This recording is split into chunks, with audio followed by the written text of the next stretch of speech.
विद्यार्थियों, गौतिक कला शैली की विशेषताओं के बारे में चर्चा कर रहे हैं। गौतिक कला शैली की मुख्य विशेषता क्या थी, इनमें किस प्रकार आकृतियाँ बनाई जाती थी, रंगों का प्रयोग, मानवीय भावना, ये क्षेत्रीय आदि कई शैलियों का इस पर प्रभाव, वास्तुशिल्प, विषयों की विविधता आदि पर चर्चा करते हैं। वे आकृतियों की लंबाई, गौतिक शैली के भवनों की छतें बहुत ऊंची होती थी, अतः उनमें लगे खंभे और खिड़कियां तथा दरवाजे भी बहुत लंबे होते थे। उनके प्रभाव से गौतिक मूर्तियां आदि भी लंबे आकारों में बनाई जाने लगी थी, जिसके कारण गौतिक कला की आकृतियों में सामान्य रूप से लंबाई कुछ बढ़ गई थी। मानवीय भावना, गौतिक कलाकारों ने स्वर्ग आदि की आकृतियों को भी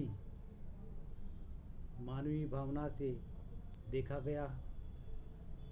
सभी संत, देवदूत, ईसा और तथा मरियम आदि मानवीय अनुभूतियों के आधार पर अनुसार अंकित किए गए हैं। मरियम को सौंदर्य तथा नव यौवन से परिपूर्ण दिखाया गया है। बालक ईसा को भी गोद में लिए उनकी आकृति पूर्णतः मातृत्व लिए हुए बन पड़ी हैं। ईसा के कष्ट को भी मानव जीवन के कष्टों के रूप में दिखाया गया है। और रंगों का आकर्षण, बाइजेंटाइन युग के मणिकुट्टिम चित्रों की अपेक्षा गौतिक युग में रंजित रंगीन कांच की खिड़कियों में चमकदार रंगों का अधिक प्रयोग हुआ। यह आकर्षण का केंद्र है। यह विधि आध्यात्मिक तथा स्वर्गिक अलौकिक अनुभव को जगाने में विशेष सहायक सिद्ध हुई। यथार्थवादिता, मानवीय भावना के अतिरिक्त इन कलाकारों ने आकृतियों का यथार्थतापूर्ण अंकन किया है, जो उनमें स्वाभाविकता अधिक परिलक्षित होती है। विषयों की विविधता, गौतिक काल के कलाकारों ने धार्मिक तथा धर्म से भिन्न विषयों का भी अंकन किया है। धार्मिक कृतियों में कुमारी तथा शिशु, ईसा की सूली और संत पिएटा कुमारी की गोद में मृत ईसा, पिएटा स्वर्ग के शासक ईसा के जीवन की विविध घटनाओं, संतों के बलिदान, प्रमुख संतों के जीवन, देवदूतों आदि का अंकन हुआ है। इनके अतिरिक्त सम्राटों तथा संरक्षकों के व्यक्ति चित्र, पोर्ट्रेट तथा उनसे संबंधित विशिष्ट धार्मिक घटनाओं का भी बहुसंख्या में अंकन हुआ है। मृत्यु का नृत्य तथा अंतिम न्याय आदि के भी चित्र बनाए गए हैं। क्षेत्रीय प्रभाव, फ्रांस की कला में सौंदर्य, शालीनता एवं प्रकृति प्रेम अधिक हैं। फ्लांडर्स, हॉलैंड तथा बेल्जियम आदि की कला में शान शौकत तथा प्रदर्शन भावना है। इसी प्रकार स्पेन तथा पुर्तगाल की कला में भी वर्णनात्मक प्रयोग अधिक हैं। जर्मनी तथा मध्य यूरोप की कला में आकृतियों की विशालता तथा व्यंजनात्मकता है। इटली में फ्लोरेंस तथा सिएना की कला में परिष्कृति, अभिव्यंजना तथा संवेदनशीलता है। वेनिस में लयात्मकता का प्रभाव धार्मिकता की बजाय अधिक रहा है।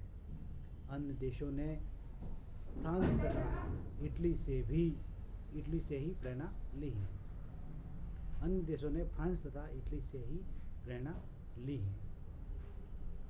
वास्तुशिल्प गोथिक शैली के वास्तु का उत्तरी फ्रांस के